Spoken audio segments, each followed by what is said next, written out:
It's Sunday, February 1, 2026. I'm Anthony Davis. Welcome to The Weekend Show, where we make the time to consider the news of the week. You can support my work and independent journalism at patreon.com/5minutenews. Our guest today is a licensed mental health professional and therapist with a PhD in organizational psychology. He's also known as the cult expert, having successfully extracted himself from one in the 1970s. He's the author of 4 books, including The Cult of Trump. Dr. Steven Hassan, welcome back to The Weekend Show. Thanks so much, Anthony. I love your work, and always a pleasure to reconnect with you on your show, which is fantastic. Stephen, since we last spoke, we made a lot of predictions about where America might find itself if it subscribed to the re-election of Trump and how his regime this time around would be unleashed.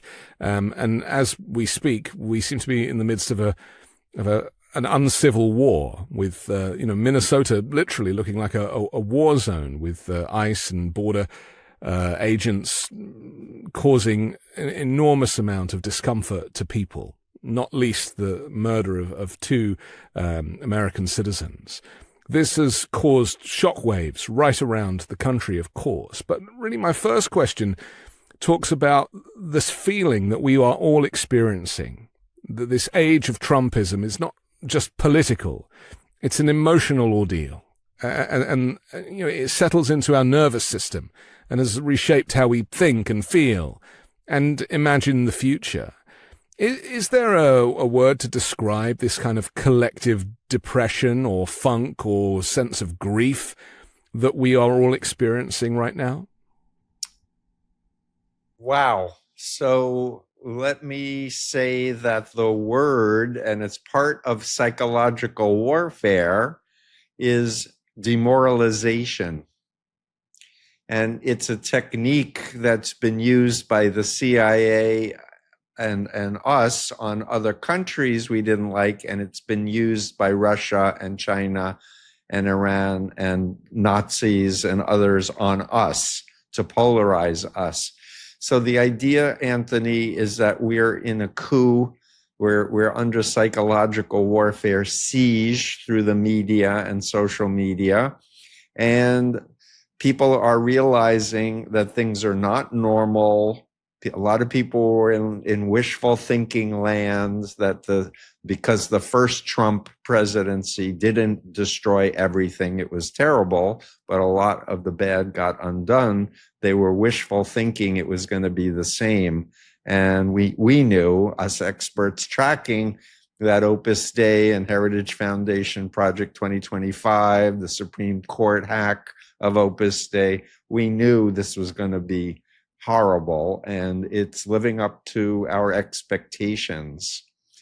But basically, I want to say I'm more hopeful now than I have been. It's been a year since he took over in power. It's 5 years since the violent coup attempt, and we had some hearings recently, and thank God for Jack Smith speaking truth to power, and shame on the Supreme Court for giving Donald Trump, kingly immunity and shadow docketing, all of these horrible permissions to do war on the American people. But I'm happy to say that while people are exhausted and they're getting really, really worried and are skeptical, a lot of great people are stepping up. And I'd love to see more leadership from the opposition, and I'd love to see messaging that harvests all the disillusioned MAGA people, because there's a whole lot of them, and a lot of good can be done if we just get our act together.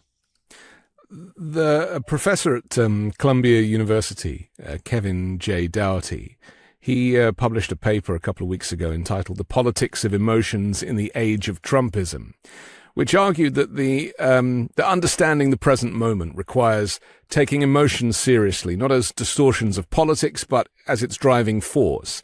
And amongst those emotions, he describes that loss stands out as especially pervasive. I am feeling this, my wife is feeling this, the people I interact with are all feeling this. And I think that loss and grief is an area that we wouldn't immediately associate with the moment. But actually it does quite a good job of describing that kind of aching pain that we are currently living with. And maybe it's the case that the difference in MAGA Republicans in this moment who still support the Trump regime and everybody else is empathy. Empathy for people being abducted, empathy for cities being swarmed with military personnel, and that sadness, that sense of loss for the democracy. Yeah. So let me say the human species has succeeded so incredibly because of trust, and because we are social beings and emotional beings. A lot of people walk around with the incorrect belief that we're rational.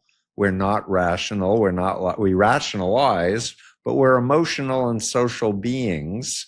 And the malignant narcissists, the Donald Trumps and many in his administration, one of the characteristics of this psychopathological personality trait is no empathy, no ability to step into other people's shoes and feel. But that's an aberration. Most people feel and care.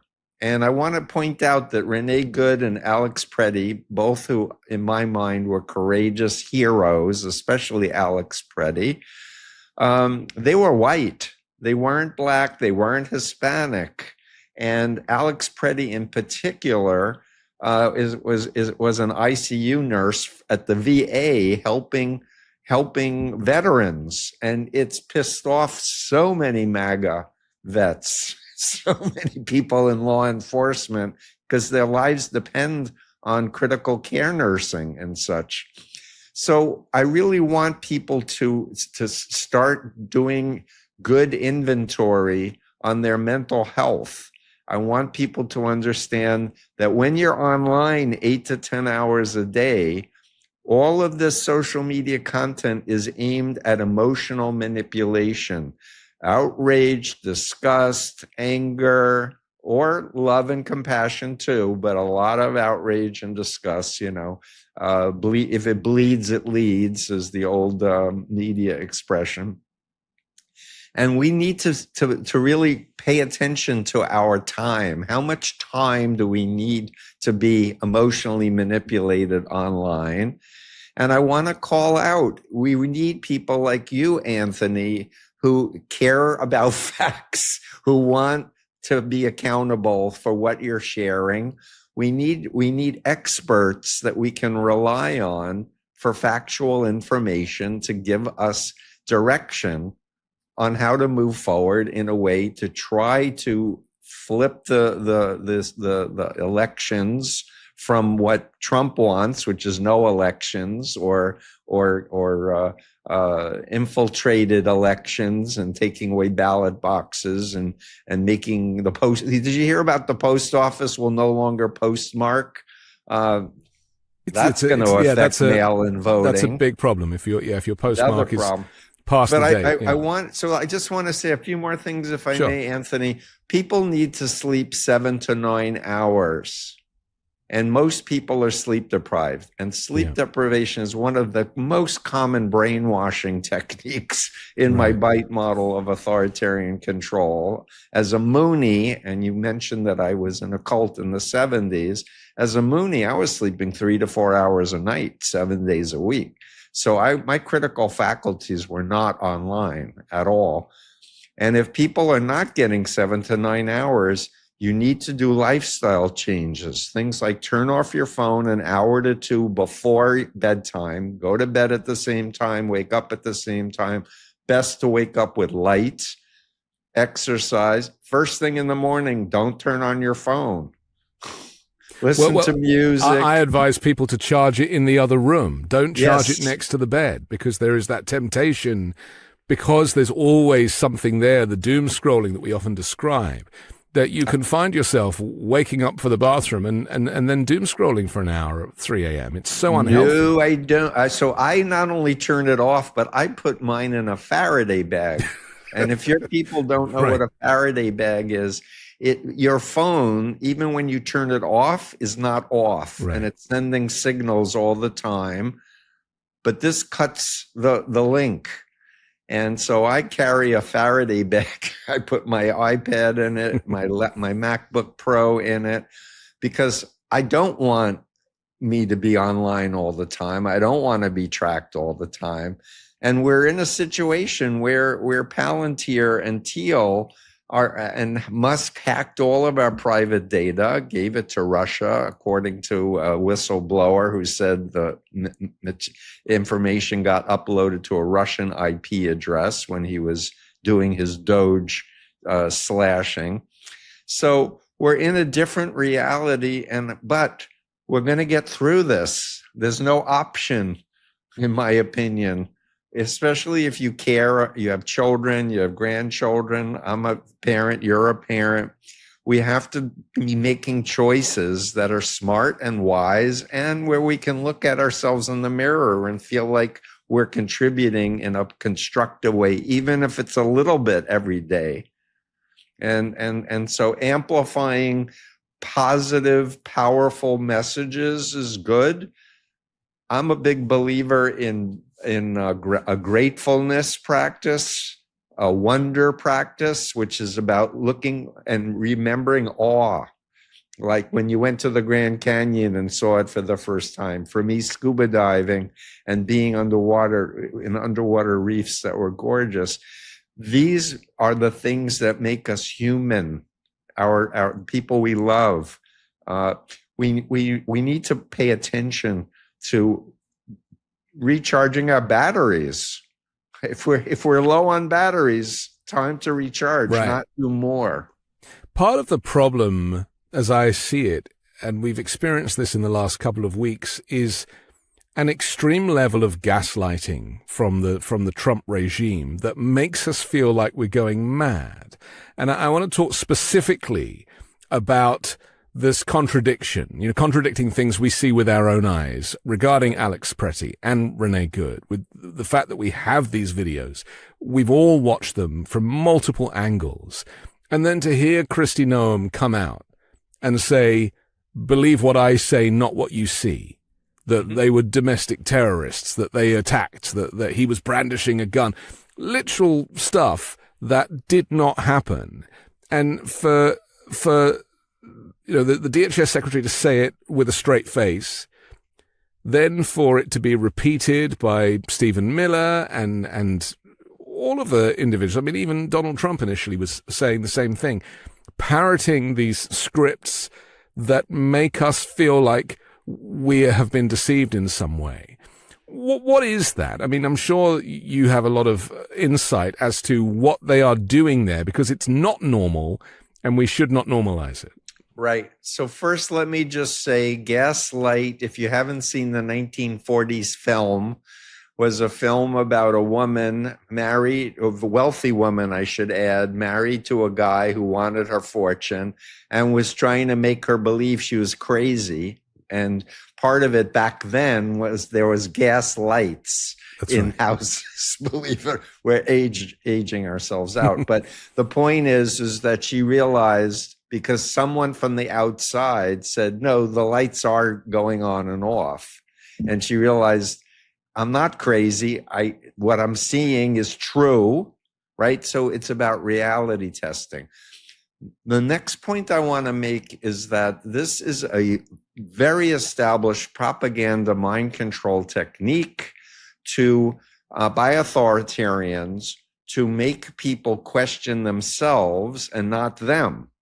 But the cure is what's called metacognition or meta-commenting, meaning talking to yourself. And now I'm going to quote a former FBI trainer who said when he was training people to go undercover, he would teach them social psychological techniques to expect to be done on them. And he said to his trainees, when you can name it, you can claim it. And it was a brilliant way of describing what works, which is that's saying to yourself, that's a lie. They're gaslighting us.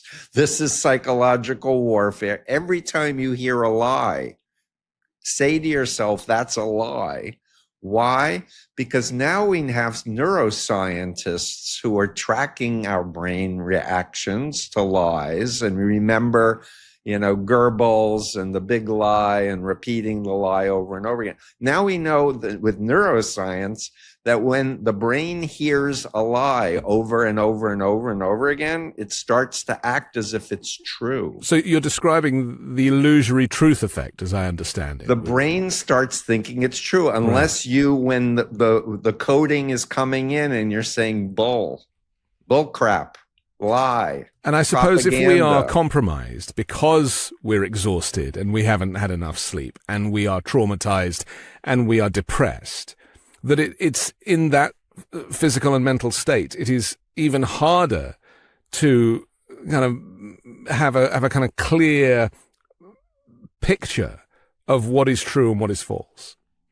Yes, except that we're not living in a post-truth world. That's a propaganda line. Truth still matters. Science matters. Physics matters.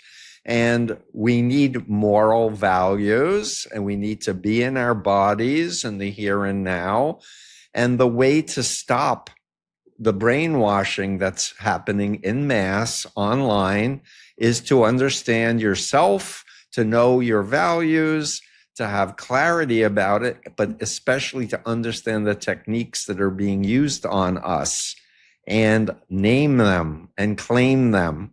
Because for me, people love reading The Cult of Trump because I offered an explanatory framework. This was not coming out of the blue. This was based on 50 years of plus lived experience. I mean, I was literally in the room. You've heard me say this before, Anthony, on previous broadcasts. I was in the room with Moon in 1974. He said, democracy is satanic. God wants a theocracy. We're going to infiltrate the government. We're going to eventually take over the government. We're going to take over the world. We're going to amend the Constitution and make it a capital offense for people who violate our rules. And I thought it was a great thing as a brainwashed Moonie. And when I woke up and got out, I was because I was educated about the Holocaust. I understood. I read 1984. I read The Rise and Fall of the Third Reich, but it happened to me, and that's part of my passion to tell the public, stop thinking it only happens to uneducated people who are not smart. Understand it's a feature of the human species to adapt. But here's the thing, is that we're all experiencing it now. I too have studied the Second World War, and the one gap in my knowledge was always understanding how Germans were converted into Nazis and were kind of taken down this very dark road that led to the Holocaust. And I actually seem to kind of get it now that I'm seeing ICE agents behaving in the way that they are, being given this moral authority and blanket immunity and being able to be masked as well. I mean, interestingly, Nazi officers were rarely masked, and there's the first difference. But it will get to that point if something doesn't change in the meantime.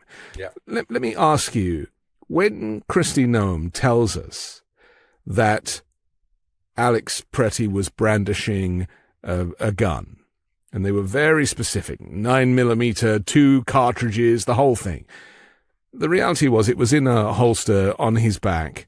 He never took it out. He has a license for concealed and open carry. It's legal in Minnesota.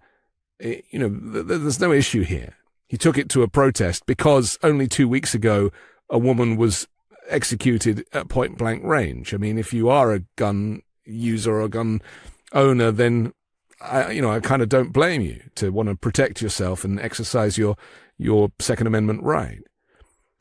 But when Kristi Noem told us the opposite of what we saw, does she know that she's lying? Is it done with intent? Or is she so brainwashed into the cult of Trump that she is just operating as maybe a German officer may have been, and is just, her complicity is so total that she doesn't realize that she's operating outside the walls of reality? So I don't know her. So I can only speculate based on my life experience, and especially when I was in the Moonies. And I do think the cult of Trump operates like a mind control authoritarian cult. When I was in the Moonies and being told to lie, I had been trained into a mindset of us versus them, good versus evil, and black and white, etc. And I was taught to do thought-stopping techniques whenever a doubt was arising in my consciousness, like, this is not true. Right. Why am I lying? I was taught to perceive it was demons invading my mind and my soul. So I would chant, crush Satan, glory to heaven, peace on earth, etc.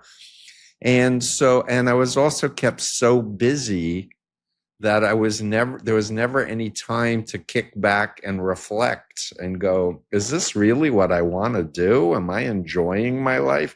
So that you're putting out, fire after fire after fire. That said, she knows that, because it just happened to Marjorie Taylor Greene, she knows that if she speaks out and criticizes, she's out. And she's a traitor, no less. And then to expect death threats from the Russian bots and whatever other MAGA people. So it's a mindset. But I don't know her. I don't know who she was prior. I think the average, American and citizen of the world likes to think that people were born evil, and some people are born without empathy, and they have this severe attachment disorder, as Donald Trump did, as I documented in my book. But the more important thing is that I really want the public to see the technique, that they're lying, and call it out. That's a blatant lie. How can we follow and trust the administration on anything? That's the messaging I want to hear over and over and over again.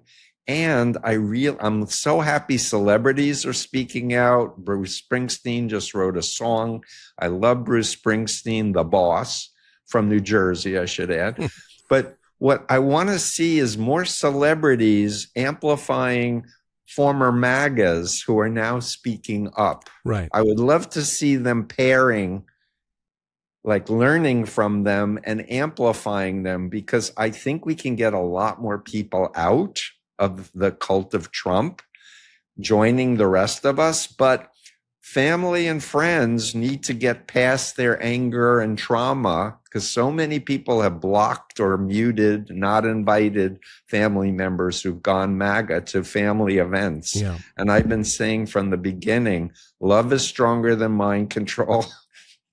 Understand, if you attack the leader, the doctrine, or the policy of a cult head on, you're just going to drive the cult identity deeper in, and to make the cult identity believe they're being persecuted. The better thing is open-ended, warm things like, forgive me, I want you back in my life. Let's not talk politics. If you want to talk politics, I'll listen.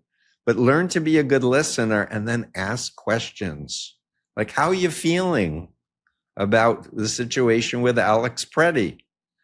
Open-ended, hear what they say, because they may happily surprise you. Or how has your life improved with a year of Donald Trump in office? And that might work, and that might be feeling like a set-up question by a professional interviewer. Yeah, apologies. But the bottom line, though, is that the brainwashing doesn't erase your core self. Yeah.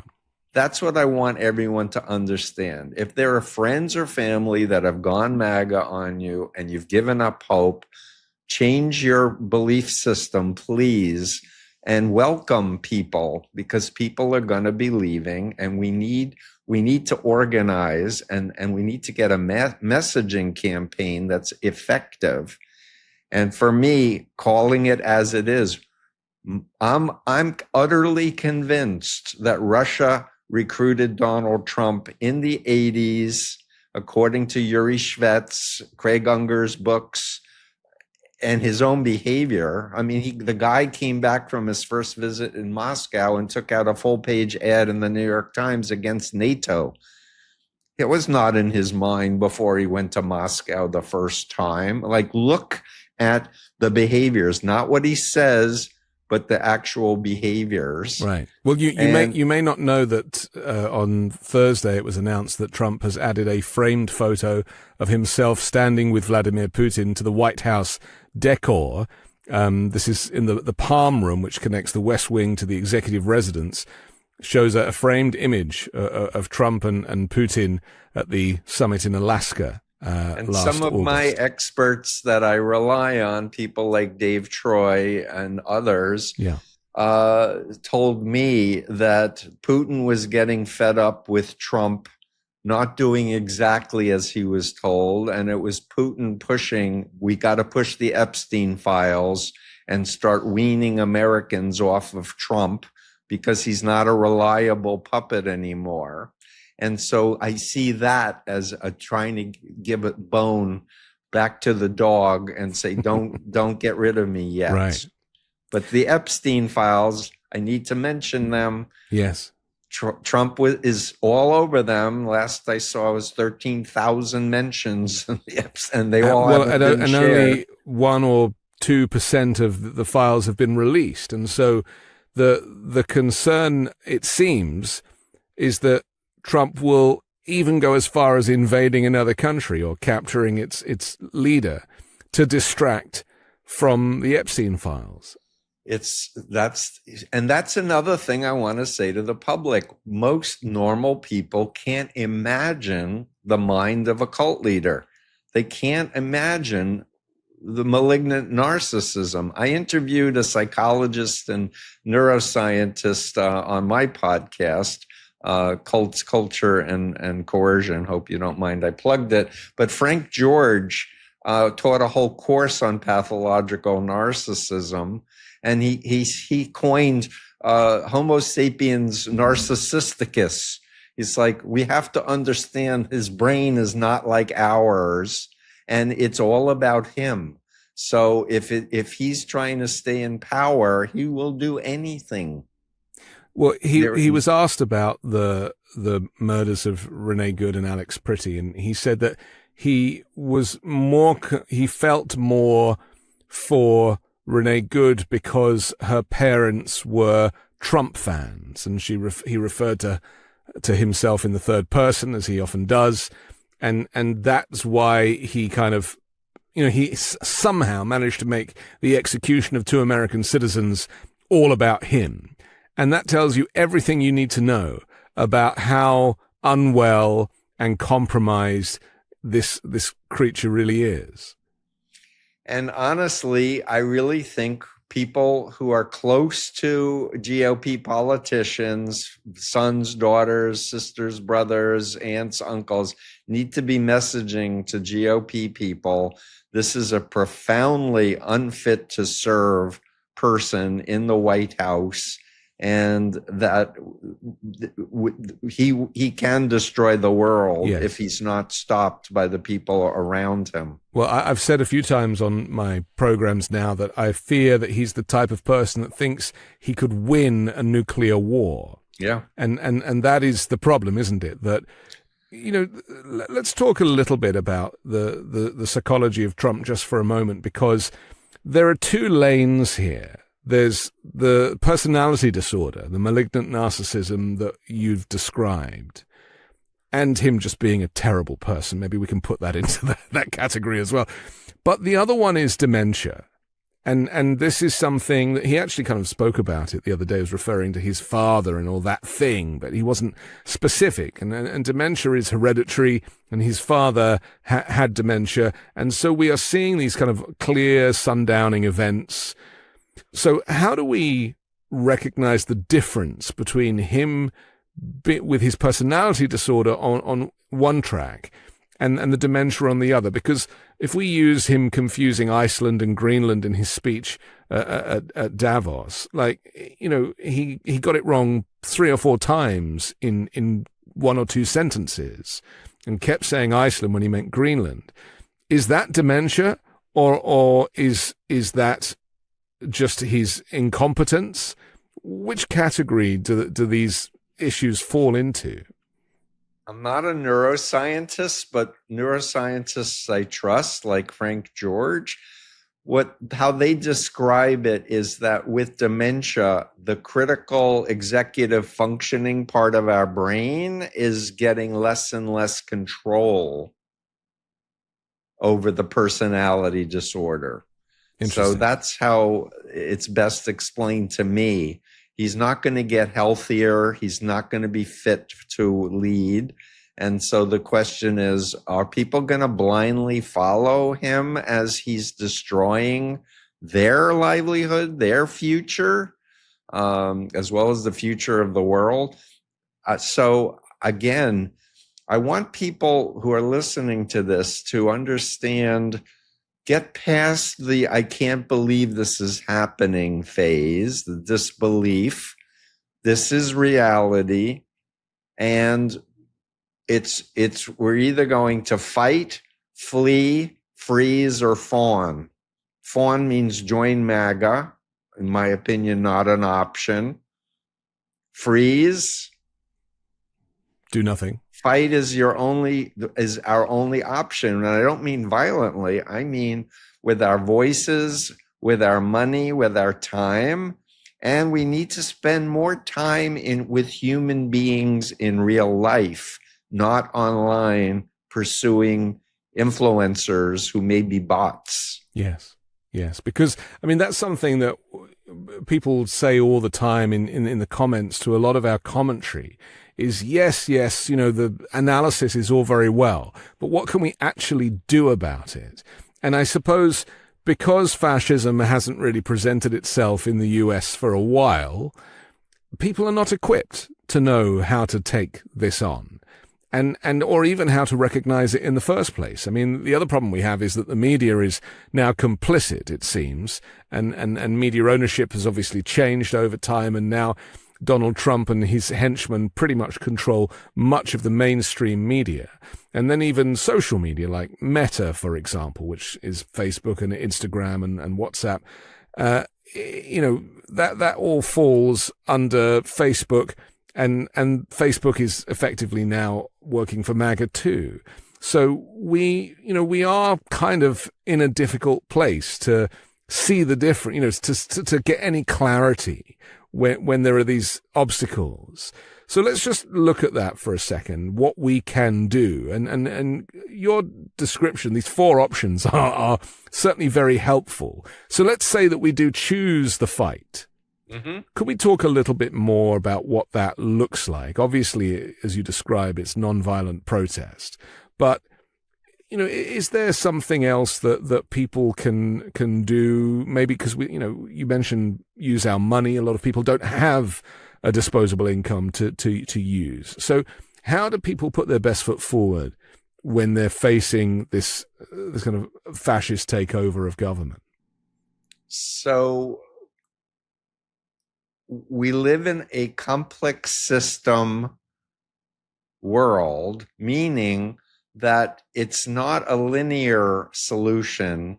It's a multi-tiered solution. And there are some people who are influencers, who have a bigger audience, etc. There are some people who have more money that is disposable, that can be used for good. And we need to be thinking about, like, I hear, I don't know about you, Anthony, but I hear from people saying, hey, Steve, you should be on Joe Rogan's show. And I'm like, I was on his show 10 years ago. I asked him to come back on and he didn't want me back on. And I recently emailed him, but you should be messaging Joe Rogan. Hey, have Steve Hassan back on, the guy who wrote The Cult of Trump. We want to hear him. If he gets 30,000 messages to have me on, I bet he'd have me on. So that's like an inexpensive use of people's time. If you have read my book and you understand my values and what I'm trying to teach, that could be really, really helpful. But just organizing locally, go to your library, take out a room, talk to your neighbors. We're going to get together and talk about what we can do. Some people organize a book club. But the idea is to gather community in real life with people that can watch your back, because when the times get hard, we need neighbors. And we are facing a loneliness epidemic. And I think it's largely post-pandemic social media addiction that's been happening. Trump, just to go back to it for a second, also confused the words peace and war. Now, this could be a problem, as I'm sure you can appreciate. There's always talk of the 25th Amendment and this kind of stuff. And, I've always said that I don't think the Republicans in Congress or in the Senate especially would kind of ratify that, because there is this allegiance to the regime. And we've seen very few defectors. Occasionally, people like Rand Paul obviously are prepared to speak out. But in the main, the brainwashing has also gone on within the Republican Party. And whilst, the Supreme Court clearly wouldn't remove Trump because they are also complicit, but the Republicans could and make some change. They're not saying that what comes after Trump would necessarily be any better, but it certainly might help kind of break down that cult if the leader is no longer at the head. Could we just talk to the brainwashing or the pressure campaign or the leverage that Trump has over Republicans in Congress for a moment? Why is there no, this kind of subordination thing? Why is there nobody that's prepared to recognize and see the destruction of the Republic and want to deal with that? Well, I want to get back to Citizens United, which is talk about a brainwashing use of words. It's the opposite. It's corporations unleashed, for dark money. And a lot of politicians rely on dark money to get elected. And so they feel beholden to their donors, not just to Trump. And a lot of the donors downstream from Trump are the same people. So there's that element. The question, though, is if they really realize that they're helping to destroy democracy and destroy human rights, they should resign. If they, seriously, that's an option. And they may say, but my career, but honestly, will you have a career? Will you have a country? And there will be no end to purges as authoritarians get control. Look at what happens in authoritarian countries when anybody threatens the powers that are in charge. But we are almost there, Stephen, aren't we? That's the problem. So when you say, when we look to authoritarian countries, I'm looking at America now. And America Europe thinks we're there. That's right. Finally, the European leaders are finally realizing that we're in a... I loved Mark Carney's speech. I think he really nailed it. I think it was the third standing ovation in Davos history. Yes. Meanwhile, in Trump's speech, people were walking out and it didn't really hold water, which infuriated him. But the European leaders are our allies, the opposition here, and there should be coordination happening, and I'm not sure that there is. But I've been recently asked to speak at a conservative gathering called Principles First in February, and I looked at the speakers, George Conway, Adam Kinzinger, Adam Walsh, a lot of people from the Bulwark and others, and Rich Logis, who is leaving MAGA, is going to be speaking, and I want to be there. Thank you for inviting me. And I want people to understand that this is really about planetary survival, about human rights, rule of law, science matters, truth matters, And if you read their principles, I believe in all of them, like things like the Constitution. We should follow and the Bill of Rights. And well, those are things that Donald Trump doesn't really know what they are, as we've discovered. Right. But is there, because I'm starting to realize that when we hear this phrase, it's un-American. It's un-American to put troops on the streets. It's un-American to treat people of color in this way, to kidnap people and separate families and, to send people to concentration camps. It's un-American to brandish weapons and all that. But I'm kind of starting to think that actually it's entirely American, and that America has always been the Wild West, and that if you were to interrogate those MAGA Republicans in Congress who are complicit not just to their donors but also to Trump, that they don't believe in human rights and they don't believe in democracy. And actually a huge part of that former conservative movement, I don't really refer to them as conservatives anymore, is that they do not subscribe to this kind of liberal vision of the world where empathy and kindness and support and love for others counts for anything. It's all about money, and it's all about white supremacy and not much else. So I grew up in the American dream, right? And I wanted to believe that America was just and post-World War II, etc. I was in the last draft lottery to Vietnam. And by the age of 16, I was realizing I don't believe in this war in Vietnam. I think they're lying to us. They're dropping the Agent Orange and everything else. So, and I just want to add, I was invited to Moscow when the Soviet Union fell by psychiatrists and psychologists, Anthony, because so many cults were going into Russia and they wanted to get a handle on what's with these Western cults. So I was presenting to the mental health experts, and their reaction was, But Dr. Hassan, you're describing the whole system of pedagogy of the Soviet Union. And Dr. Hassan, don't you understand? We would put dissidents into psychiatric facilities for speaking critically about the regime. And long story short, I said, if the shoe fits. And what I came to learn was that by being there, and I got to meet people who had never met an American, and they were raised to fear us, that we were going to nuke them. And I started riffing on how I believed in my government. And then I learned about the Vietnam War. I learned they lied to us. And there was just recently a brilliant documentary on Seymour Hersh called Cover Up. And he covered the My Lai massacre and a number of other things. But it brought me back to the 70s. And we really did a lot of bad things.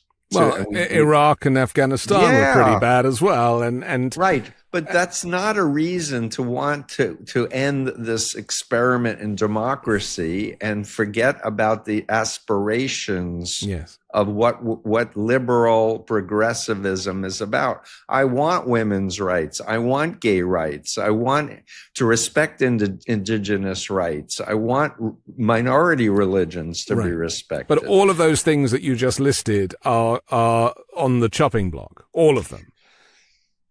And that's why there's not an option to just binge watch, Netflix. But we really need to be spending every day some time and energy to contributing to the resistance. I'd like to call out Ann Nelson. I don't know if you've had her recently on your show, but I did a live stream with Ann. She's written books on resistance of Germans during the Nazi regime. I had no knowledge of this until I read her books. There were 3 million German citizens who weren't publicly critical of Hitler, but were doing everything they could to gum up the works, to sabotage, and to give intel to the enemies of Germany. And some 300,000 out of 3 million were found by the Gestapo and executed. But I had no idea there was an organized resistance during the Nazi regime. I think we need to be thinking, if we can't win this election, get the Congress back, get the Senate back, and win 2028 in a free and fair election, we're going to need to be thinking about how we're going to resist this. And it may be people are moving states, moving to Massachusetts, to California, it's New York, etc., as a protectorate, because that's how we're different than Germany. Germany was tiny compared to the United States. There is some comfort in knowing that there are more of us than there are of them. And even though there are 10,000 potential ICE agents coming online soon, they still don't outnumber the civilians who are on the right side of history. And whilst that will obviously cause skirmishes, and I don't doubt that more people will be executed in the street. 9 people now have died in ICE custody, but I have no doubt that there will be many more, because there doesn't seem to be any de-escalation. There was this whole fake thing with moving Bovino out and bringing Homan in to Minnesota, but there's been no de-escalation. And so it suggests to me, in fact, I actually saw a video of Tom Homan at a Turning Point USA event doing the Nazi salute at least half a dozen times. This is what we're dealing with. I've been criticized by some for saying that these people are Nazis, not neo-Nazis, but they do have and are displaying Nazi tendencies, not least the Nazi salute that we've seen from Elon Musk and Laura Ingraham and Tom Homan and Steve Bannon. But the fact that a lot of this mentality is about white supremacy, the kind of, the eugenics, and that America is for Americans and Americans only. I'm quoting Stephen Miller there. This is a real problem, isn't it? Because what ICE is really doing is ethnic cleansing now. They've criminalized asylum. They've run out of criminals to deport, so now they're looking beyond criminals to anybody of color and anybody who gets in the way of somebody being abducted. Yeah, no, definitely. There's so many things I want to say, but I guess essentially what I want to say is any Jew that is supporting Trump and MAGA is going to have a rude awakening, because the Christian nationalists don't view Judaism as a legitimate religious tradition. And they're in cahoots with the religious extremists in the Netanyahu administration, which I put in the cult of Trump as part of the bad actors, influenced by Russia, I would add, etc. So I think we need to come back to values like the Abrahamic tradition of having your tent open for any stranger to get water and food and comfort, right? Because you may need someone to give you food and water and comfort someday in the future. That's the future of humanity, is realizing we need each other, and this kind of identity politics and cleansing anyone that isn't like the ruling power.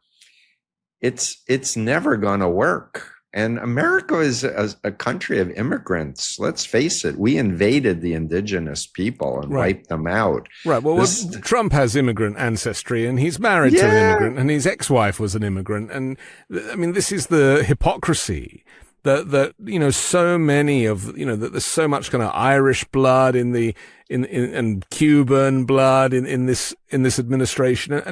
And yet it doesn't seem to count as far as they're concerned. Well, I think it's a messaging thing, and they have bigger platforms than us. But I'm talking with a Hispanic expert and consultant who has been saying the Hispanics are waking up who voted for Trump, even though they were in mega churches and their pastor said God chose Trump. They're seeing their loved ones captured, and they're living in fear.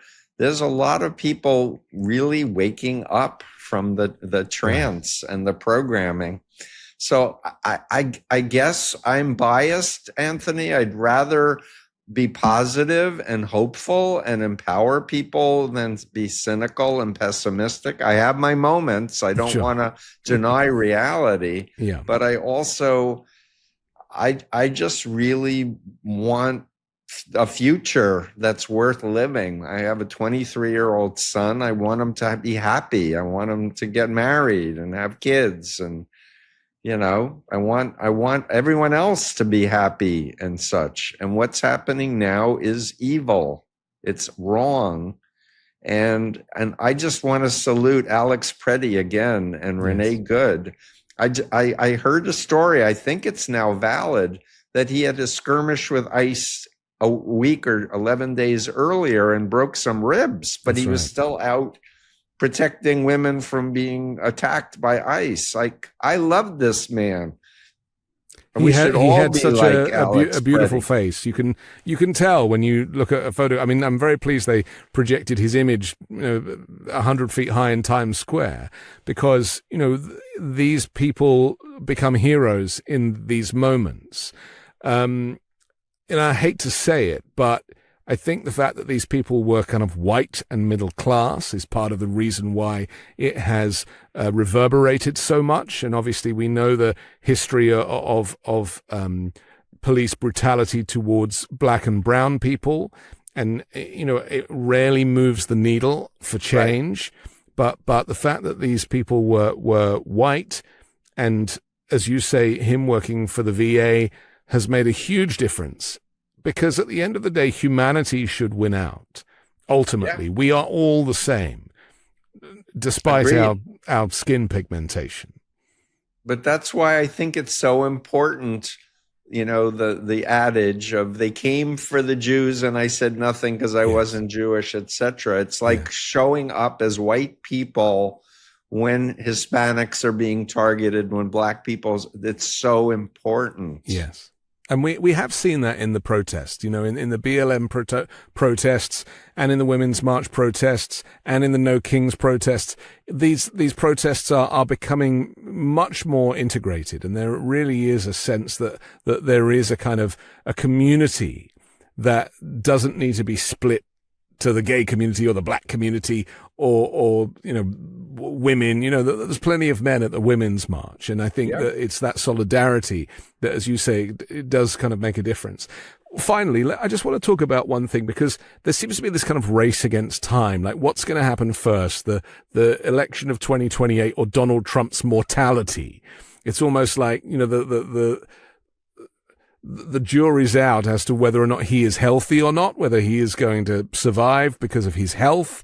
We obviously know about the hand and the bruising and the gait and the walking and the use of language, or the poor use of language. But if Trump doesn't make it through for health reasons, this cult of Trump, does it go away when the leader disappears? Or if J.D. Vance was to assume the role of president even before this 4-year term is up, and assume that role, how is the cult affected? How is that brainwashing? Does that change? Are people going to be as supportive of a J.D. Vance presidency and all of the hellscape? Because J.D. Vance is very much into all of this stuff. In fact, further, if you listen to his speech at the Munich Security Conference, you'll know that he is suggesting that the European nations need to move to the far right and are having their, what do they call it, societal erasure, cultural erasure. But I mean, this is a very dangerous individual. So how does the country change without Trump? So I don't think he's going to last till 2028. Whether he dies of natural causes by fear is another staged assassination, because I don't think he was hit in the ear and miraculously recovered in 2 weeks with zero scarring in his ear. But my fear is that somebody does take him out and makes him into a martyr. So that's, I want him to continue to keep doing damage the way he's doing by opening his big mouth and lying the way he is. I don't think people are going to have any charisma coming off of J.D. Vance at all. He's he'll read the scripts that are written for him, but he's not someone who's going to inspire people. I'll tell you, my gut fear is I saw a video of Baron Trump doing the Mussolini wave, and Trump was smiling, and that was like freaky, weird, scary crap. But it reminded me that Moon had his children, and they were going to be his heirs for taking over the world. So my guess is that Trump would like to keep it in the family, is my best guess. Right. Well, we're hearing that with this Board of Peace that Trump has created, this kind of scam organization that seeks to undermine the UN and NATO, where Trump has made himself the chairman. All these authoritarian countries have signed up to be part of this Board of Peace. The irony is not lost on us. But Trump can't be replaced. Only he can choose his successor, and they're talking about Donald Trump Jr. being the successor. What this does is it guarantees Trump's future as world king outside of the US presidency, and gives him this platform that, you know, as you described with Moon, wanting to take over the world. Yeah, well, not in my watch. As long as I have breath, I am going to continue talking about brainwashing, mind control, how it's our mind, it's our body, and we should not give over our power, and we should not allow fear to for us to self-censor because we're afraid.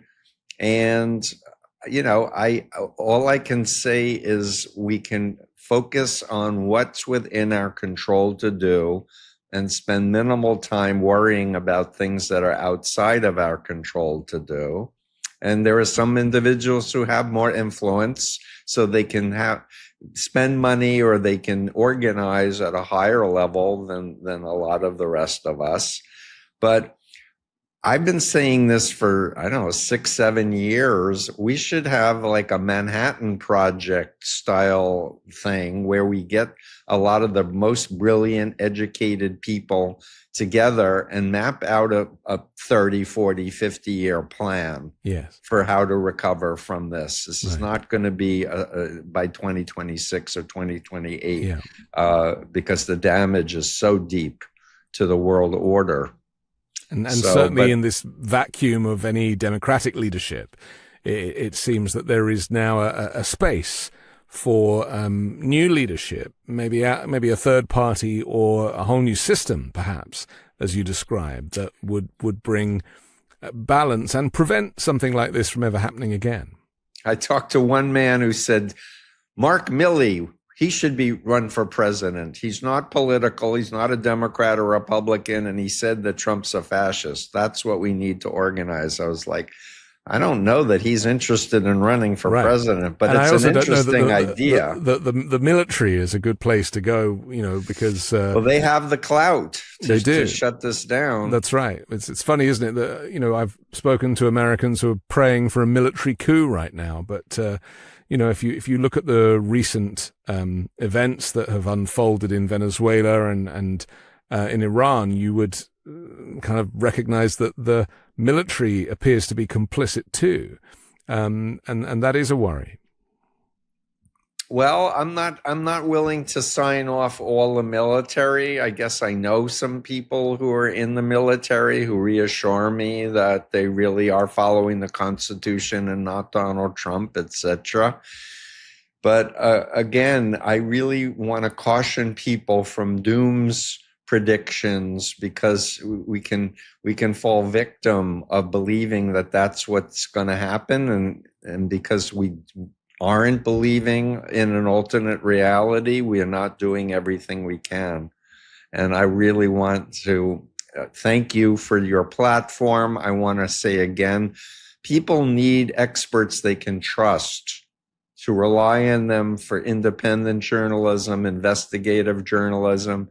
And even if we are not on the big platforms with, we have, people will find us and should follow you, follow me, and other people who are truth tellers. And let's lift each other up and realize we're not alone.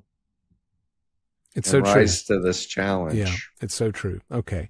I'm so grateful to you for your expertise and also for your optimism. Dr. Steven Hassan, thank you for joining The Weekend Show. Always a pleasure. I'm Anthony Davis. Don't forget to support me and independent journalism at patreon.com/5Minute News. You can find my Substack at The Anthony Davis, or you can join the 5 Minute News YouTube channel. I'll come back next Sunday with a brand new special guest and more factual news to discuss on the 5 Minute News Weekend Show with Midas Touch.